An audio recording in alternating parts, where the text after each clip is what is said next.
since I'm going to contour using powder, I would prefer to use to set everything first so that also I can dust some of it to set everything, and it will make it easy for me to contour using what I'm about to use. It's powdery, not creamy. Okay, so with contouring, you want to use a shade or two darker than your skin tone. Yeah, so using a small angled brush, I'm applying the contour powder along the sides of my nose, but starting from the inner corners of my eyebrows, like you can see.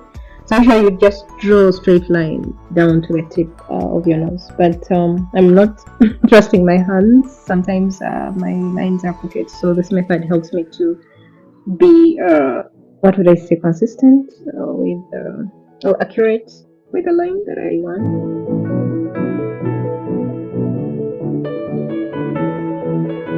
So I'm going to use this for blending that area that I've just contoured.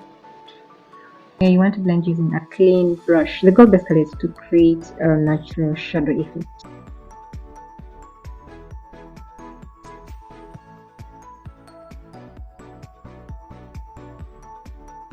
Right, so in cases where probably as I was contouring, I blurred the highlighted areas in a way, I go back with my highlighter powder to make those areas more pronounced. And of course, go ahead with a clean brush to blend. You know, it's just a bit of art here and there until you get your desired look.